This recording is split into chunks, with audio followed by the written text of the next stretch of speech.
Paz do Senhor, irmãos. Glória a Deus. Sempre é uma alegria a gente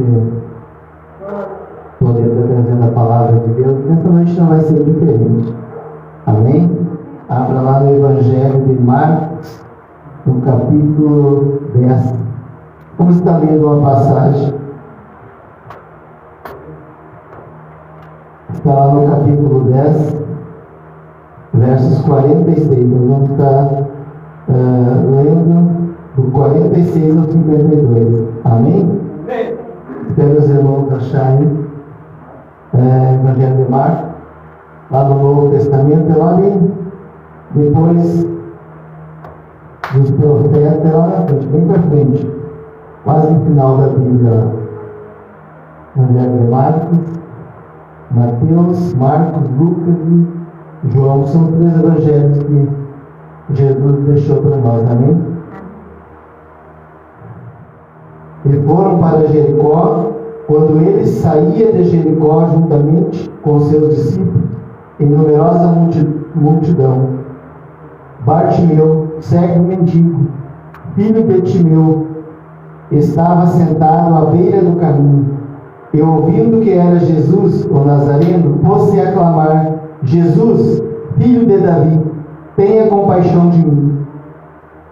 E muitos o repreendiam para que se calasse, mas ele cada vez mais gritava: Filho de Davi, tenha misericórdia de mim.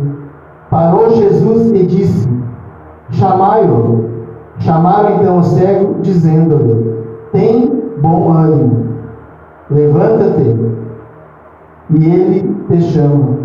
Lançando de si a capa, levantou-se, deu um salto e foi ter com Jesus. Perguntou-lhe Jesus: Que queres que eu te faça?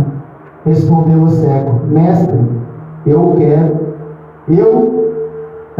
que eu torne a ver. Então Jesus lhe disse: Vai, a tua fé te salvou. E imediatamente tornou a ver e seguia a Jesus estrada fora. Amém? Pode se sentar dando glória a Deus. Glória a Deus, irmãos. Irmãos, essa passagem é uma passagem que é bem interessante. Essa passagem, no decorrer dessa mensagem, eu creio que ela vai falar muito conosco através dessa mensagem, porque é uma mensagem bem interessante. Porque quando aqui o autor fala da cidade de Jericó, eu quero resgatar um pouquinho dessa cidade de Jericó para a gente entrar nessa mensagem aqui. Nós sabemos que essa mensagem foi a primeira, que essa cidade de Jericó foi a primeira cidade que Jerusalém ou Israel conquistou quando Deus deu a terra prometida para eles. Então eles chegaram e conquistaram ali. Quem não sabe dessa história, que era a cidade fortificada, era a cidade que tinha muralha, e ali o povo começou a dar volta, e 7 dias dava uma volta, no segundo dia dava uma volta, no terceiro dia dava uma volta, no quarto dia dava uma volta, no quinto dia deram uma volta, no sexto dia eles deram uma volta, e no sétimo dia, quando eles deram uma volta, o que eles fizeram? Eles tocaram as trombetas e os muros caíram. Talvez eu falando isso assim, parece até soar com um conto de fada. Mas quando nós vamos para as escavações da arqueologia nos dias de hoje, a gente encontra exatamente essas duas muralhas soterradas. Então isso é uma história real. Não tem como nós dizer que é conto ou é apenas uma passagem que alguém colocou aqui na Bíblia. Existe essa cidade, existe o muro, e por incrível que pareça, parte desse muro, eles simplesmente desapareceram. Então quando Deus tocou, nos muros dessa cidade, eles não caíram vamos dizer, para dentro, mas sim para fora, e parte dele se soterrou. A mão de Deus. Então essa cidade ela foi destruída. Josué, quando destruiu essa cidade, ele amaldiçoou essa cidade. Passou-se o tempo, ela foi reedificada. Aquela maldição caiu sobre a pessoa que reedificou essa cidade. Qual era a maldição que Josué tinha dado? Que a pessoa que lançasse os fundamentos dessa cidade morresse seu filho mais velho.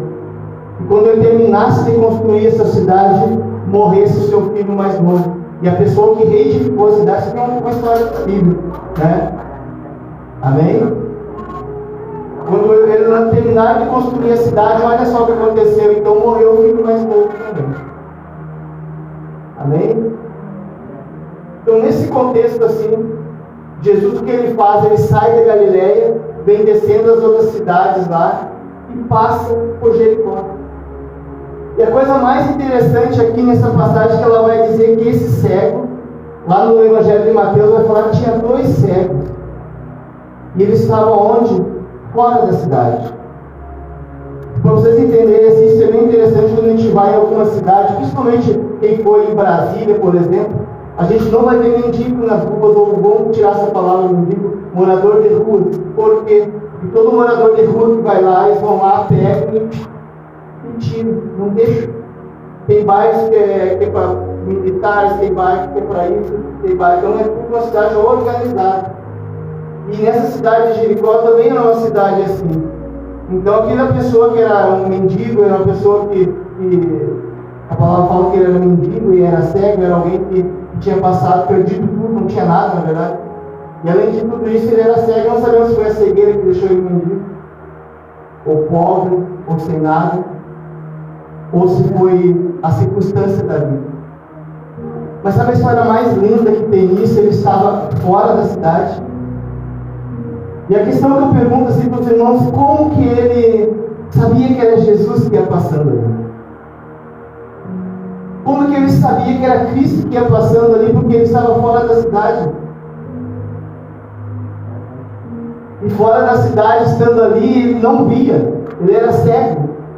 Já perceberam isso? Que quando Jesus passou, e Jesus passou por ele para o Egito de Judé, passou por ele, e Jesus não foi ao encontro dele, ninguém foi ao encontro dele. Na verdade, quando ele percebeu que era Jesus, quando ele ouviu a voz de Jesus, escuta o que eu estou falando para você, irmão.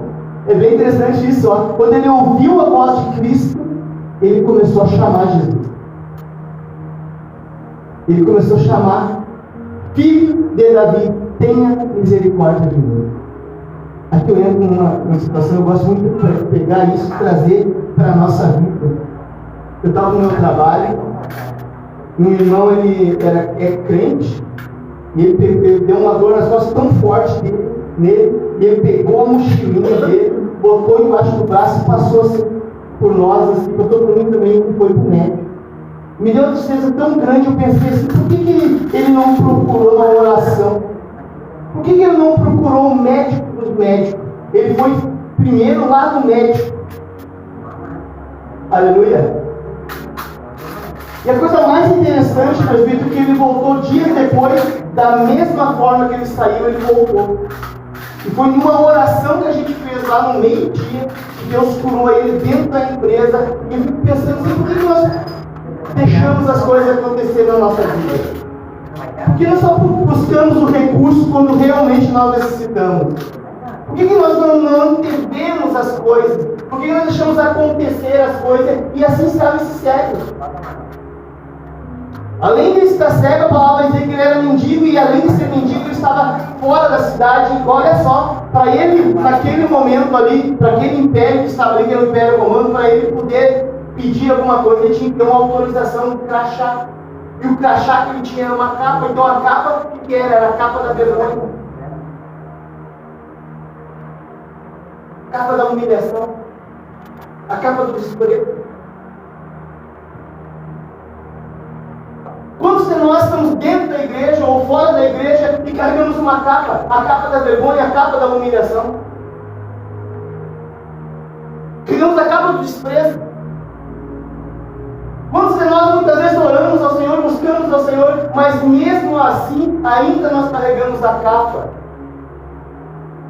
Vocês perceberam que eu li aqui que quando Jesus disse venha, a primeira coisa que ele fez foi tirar a capa. Tirar a vergonha, tirar o desprezo. Aleluia. Quando nós olhamos, irmãos, e isso me fez refletir hoje. Me fez eu voltar para a minha vida passada, o tempo passado.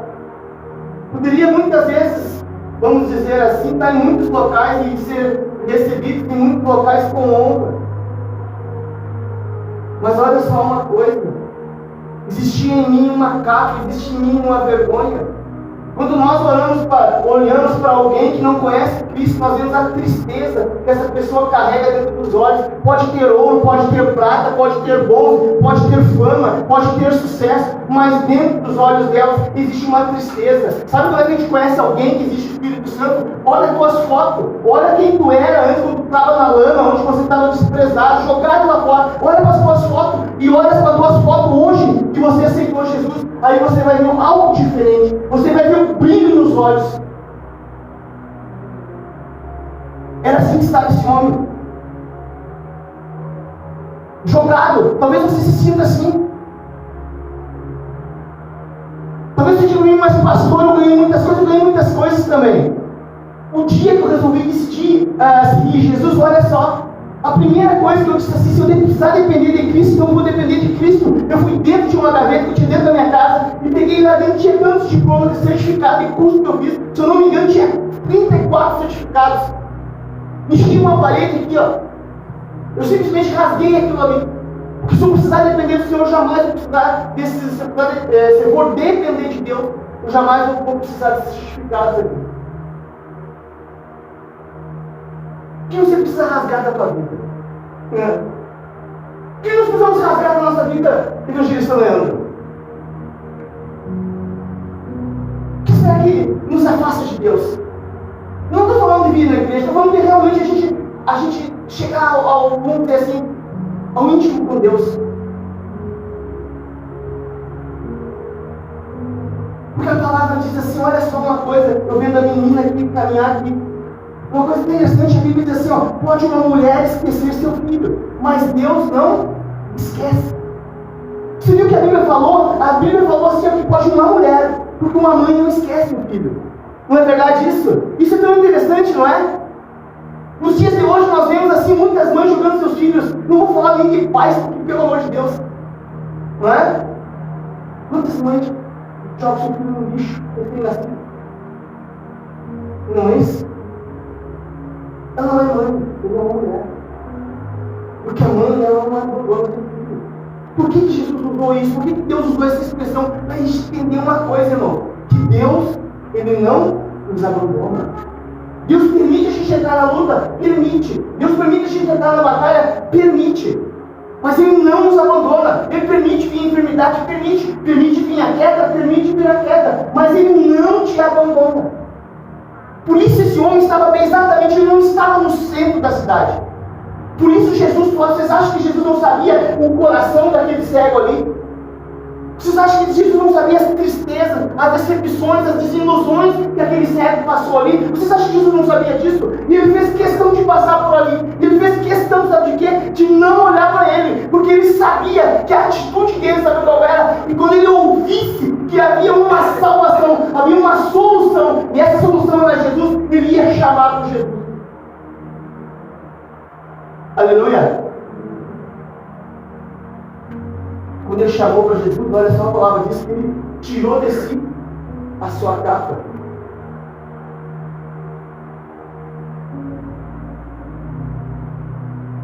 O que nós precisamos, irmão? Tirar da nossa vida. O que não entendi por a gente entrar no íntimo com Deus? O que não entendi? A novela? Aleluia! O celular, o jogo.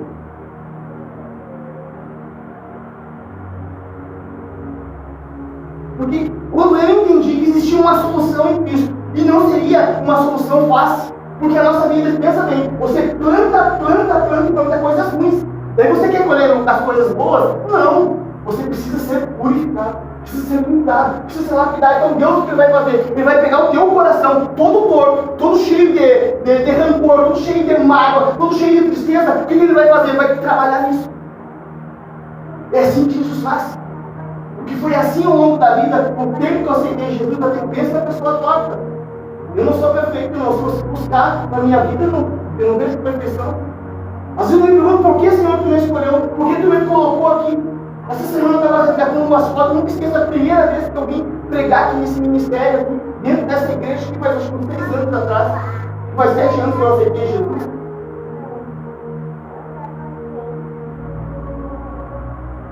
Eu fico pensando quantas coisas, quanta água passou por baixo da ponte, quantas coisas na nossa vida vai sendo lapidadas.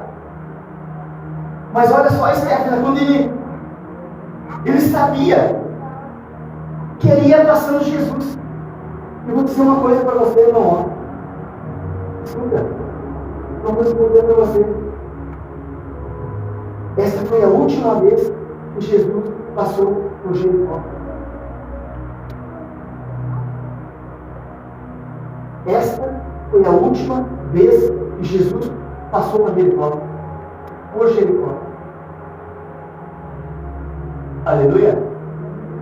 E depois ele foi preso e foi crucificado. Pensa bem a oportunidade daquele homem ser curado. Estava bem próximo dele. Passando por ele. Aleluia. Quantas oportunidades eles passam na nossa vida? Ou passam por nossa vida? E nós deixamos passar. Mas esse dia esse homem tomou uma atitude de chamar o nome de quem? De Jesus. Filho de Davi, tenha misericórdia de mim. Amém? Eu volto, irmão, eu pergunto para você. Dentro de toda essa história, desse verso que nós lemos aqui, o que você quer que Deus rasgue hoje? O que eu preciso tirar da tua vida? Eu estou dizendo assim, ó, não estou dizendo que deixar algo ou coisa, eu tenho que tirar. O que é necessário na tua vida? O que precisa ser tirado na tua vida? O que você quer que tire hoje da tua vida?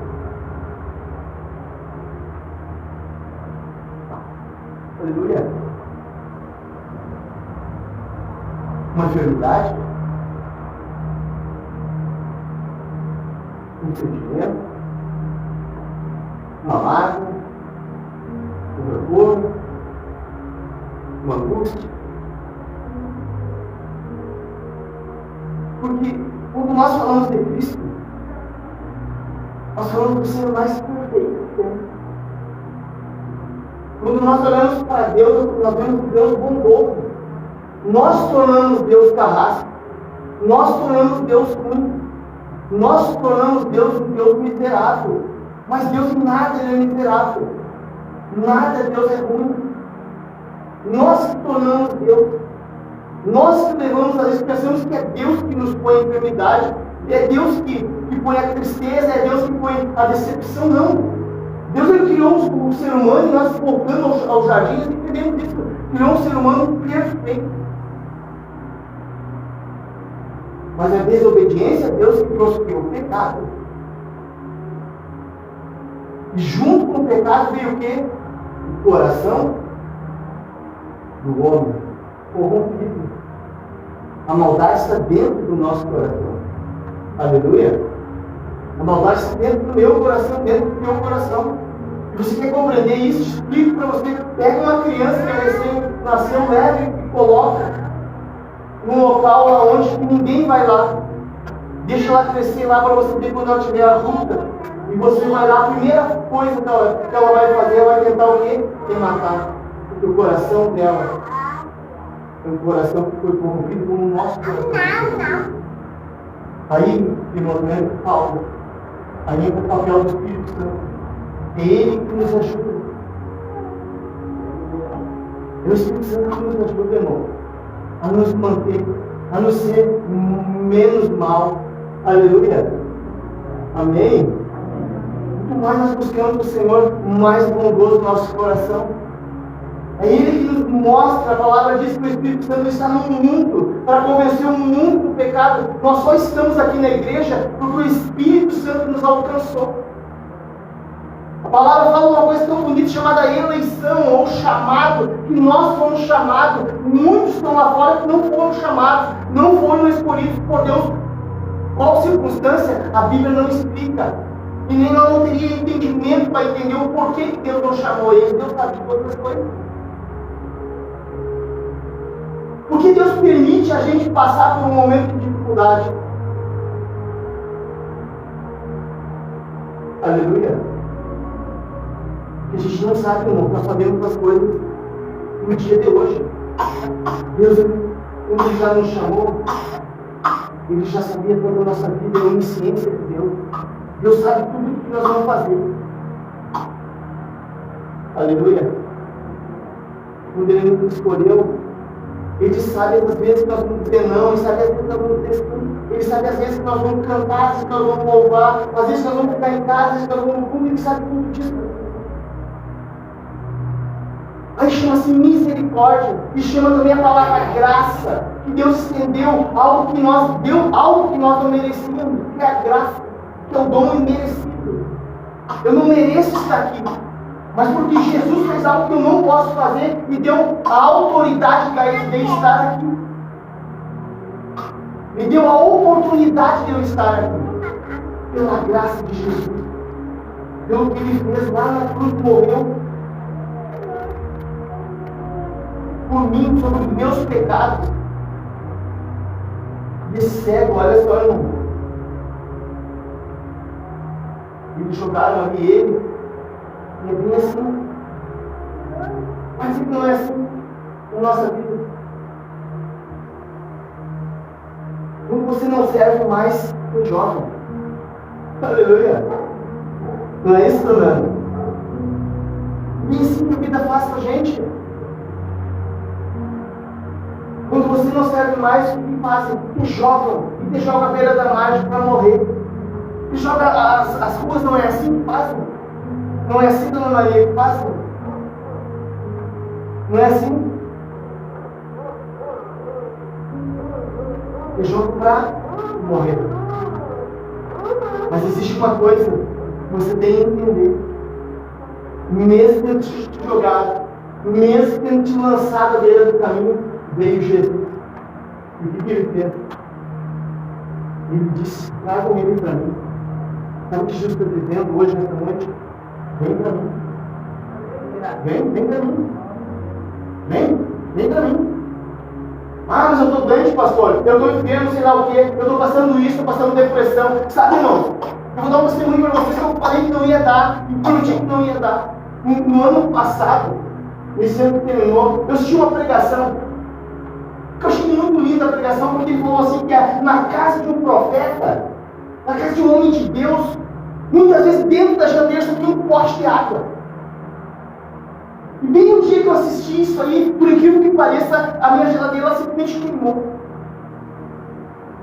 Nós fizemos as compras do mês, eu e a minha filha, e exatamente naquele dia ela queimou. Nós chamamos uma pessoa, ela consertou a geladeira, e ela acabou de novo. Nós chamamos o cara, ele veio 6 vezes ali e não conseguiu arrumar. Eu disse para ele: é melhor nem vir mais, não vai ter mais poder. Aleluia. E eu ouvi essa pregação. Dentro da minha geladeira, sabe, não tinha nada, porque um dia antes, todas aquelas coisas que tinha dentro da geladeira simplesmente estragaram. Eu joguei tudo fora que tinha ali. Era muita coisa que tinha comprado. E eu disse para minha filha: olha, sempre que eu escolher, compramos uma geladeira ou fizemos umas coisas, que nós tínhamos algumas coisas para fazer. Nós honramos nosso compromisso ou compramos uma geladeira, ou nós seguramos até o tempo certo. E nós ficamos ali, acho que uns 20 dias ali, sabe aquele isopor? Nós comprávamos gelo, botávamos gelo para gelar o frio. Sabe o que eu aprendi ali? Aprendi uma coisa, Léo. Deus é o Deus da provisão. Sabe por quê? Porque Ele vai provendo sobre a tua necessidade. Sabe, o mais bonito que foi, eu estava aqui dentro da igreja, a Stephanie veio e perguntou para mim: está tudo bem, pastor? É como se Deus estivesse me cutucando, dizendo: não está tudo bem, não. Amém? Não está tudo bem, porque às vezes a gente ora por tantos, ajuda tantos, e às vezes ninguém estende a mão para a gente, não é isso? Então aprenda uma coisa, irmão: a provisão jamais vai vir do homem, vai vir de Deus. Compreenda isso. pessoas você não vai receber, as pessoas não começam a esperar mais de Deus. E daí vem a provisão do céu, a provisão que vem e conserta no tempo certo. Sabe por quê? Porque muitas vezes a gente se acha a pessoa, não é isso? A gente pensa que nunca vai acontecer nada com a gente, acontece. E Deus tira algo da gente para nos mostrar como aquilo faz falta. A partir de hoje eu aprendi uma coisa, que como uma geladeira, que é um item comum para todas as casas, faz muita falta. Agora se você pegar o telefone, tem muitas famílias que não tem geladeira. Aleluia. Acredito? Amém? Viu como a gente valoriza? Viu como a gente começa a valorizar as coisas que a gente tem? Viu que a gente começa a cuidar o que Deus nos deu? Vocês compreenderam isso? Que a gente só vai valorizar quando Deus tira, quando Deus toma. E a gente valoriza. Então, vou te ensinar uma coisa para você começar a valorizar o que Deus te deu. Uma coisa que eu aprendi a valorizar é esse carro, que eu estava no centro com ele, Leandro. Já me ofereceram 2 carros para trocar com ele, mas ele é uma bênção que Deus me deu. Eu estava no centro, sexta-feira, e alguém chegou e disse para mim, quer vender esse carro? Eu disse, não, tudo na obra, Deus me deu para a obra, é para a obra. Ora, se Deus disser assim, ó, vende, eu vendo, mas se Deus disser que eu vender, eu não vendo, porque é uma bênção que Deus me deu, Deus guarda, Deus cuida. Está compreendendo isso que eu estou falando hoje? Tem coisas que Deus colocou na tua vida que são bênçãos para a tua vida, que vão ter cuidado, vão te guardar. Entenda isso, que vem do céu, é para abençoar, para te cuidar, para te guardar. Compreenda isso, você tem que entender isso.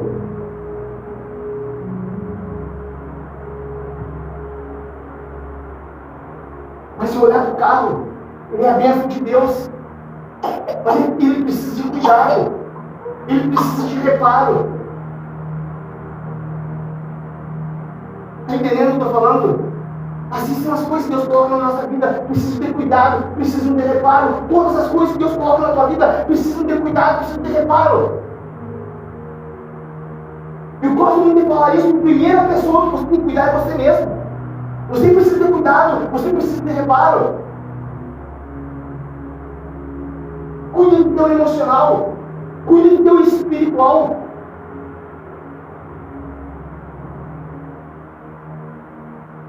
Cuida dessa área da tua vida.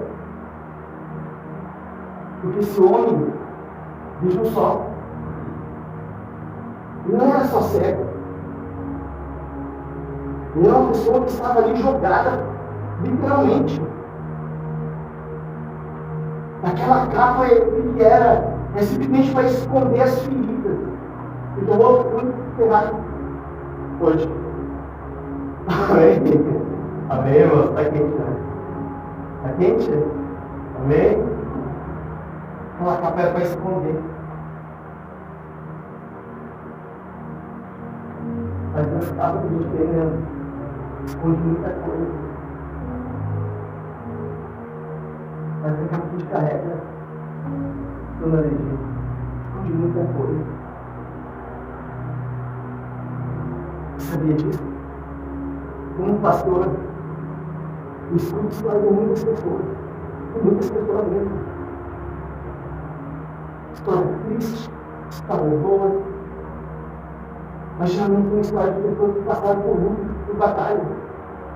Sabe, um dia eu estava na igreja e nunca esqueci que o irmão falou para mim assim, uma irmã, ela disse, como só vai ser um obreiro de madrugada que toca o telefone, e uma mãe dizia assim, olha, nem vou dizer o que ela falou. Mas quando a gente escuta isso, a gente entende e começa a compreender a dor de cada um. Amém? Por isso que a gente valoriza a oração. Porque no joelho é a primeira batalha que a gente ganha. Cristão, a primeira batalha você ganha no joelho. Você quer cura, quer libertação, joelho. Aleluia. Você quer que Deus abra a porta, Começa a dobrar teu joelho. Começa a orar para o Senhor. É a primeira batalha que nós ganhamos.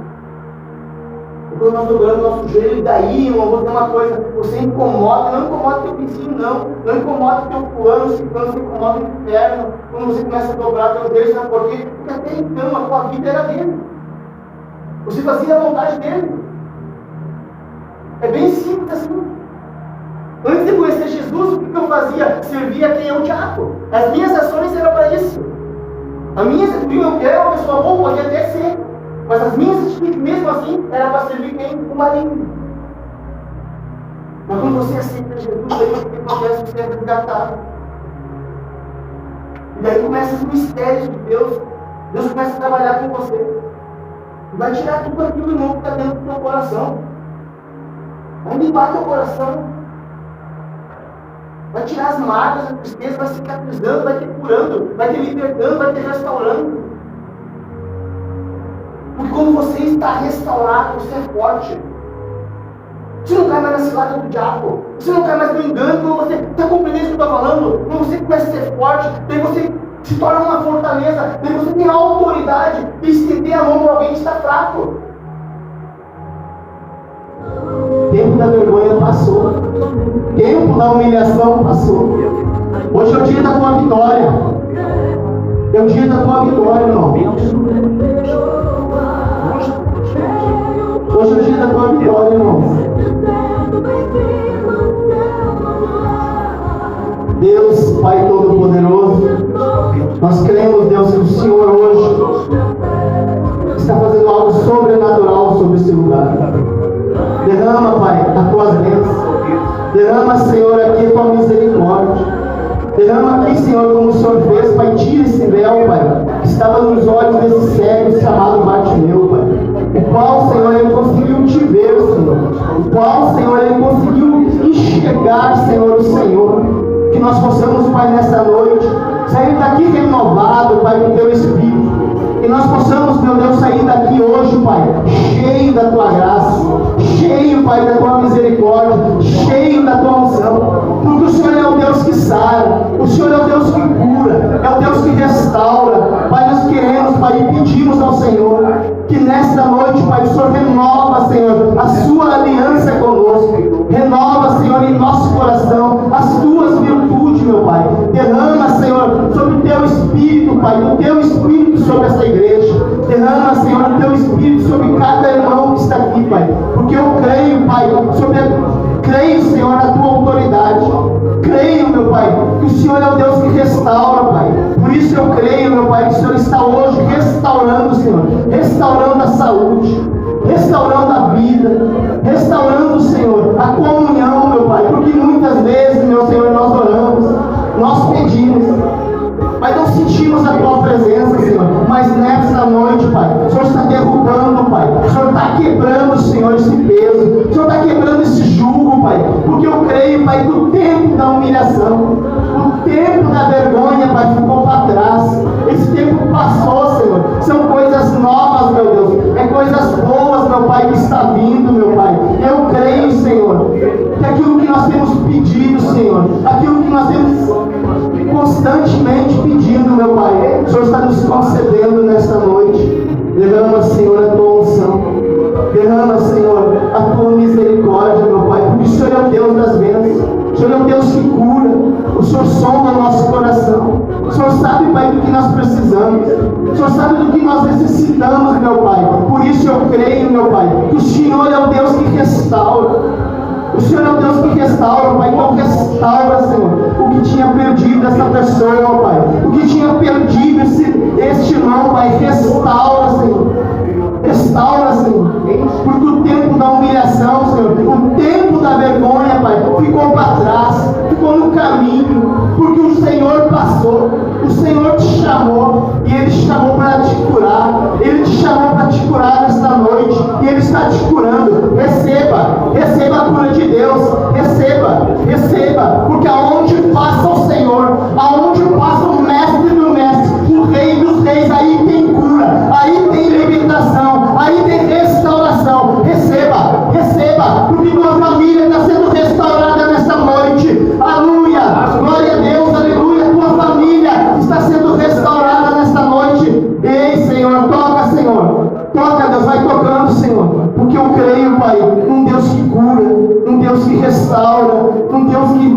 molda, Senhor, e eu creio, Senhor, que o Senhor está fazendo hoje, Pai. Está fazendo, Senhor, o que nós não conseguimos fazer.